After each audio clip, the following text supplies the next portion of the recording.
qu'est-ce qu'une ponction du genou et dans quel cas y avoir recours?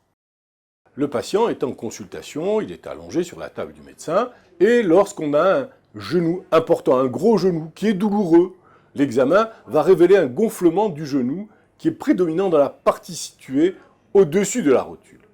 Une partie du liquide articulaire en excès s'est alors accumulée à cet endroit. Après une désinfection soigneuse de la peau, l'isolement du point de ponction par un champ troué, c'est un champ stérile, et l'utilisation de matériel à usage unique permettra d'introduire une aiguille, donc à l'angle supérieur et externe de la rotule, et après 1 à 2 cm à l'intérieur, l'aiguille va pénétrer dans l'articulation. Comme on va le voir à ce moment, l'aspiration à la seringue permettra de recueillir une petite quantité de liquide. Ce liquide, le liquide articulaire, est soit évacué, parce qu'il va ainsi soulager le patient, parce que le gonflement va diminuer, soit prélevé et placé dans un ou plusieurs récipients stériles pour être analysé. Il faut savoir que dans la gonarthrose, l'épanchement est dit mécanique.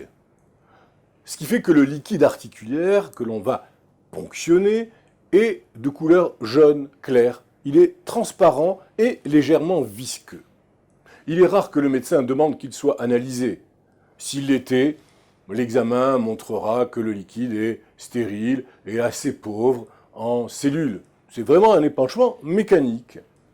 Lorsqu'il est abondant, ce qui arrive parfois, il va traduire une poussée douloureuse aiguë. Et alors là, l'évacuation par la seringue va soulager immédiatement le patient.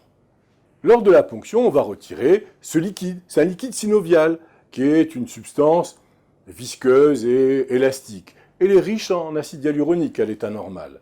Son rôle principal, vous l'avez compris, est de nourrir le cartilage. Le liquide synovial a également une action importante, c'est une action mécanique. Il va permettre de lubrifier le genou et le protéger contre les chocs.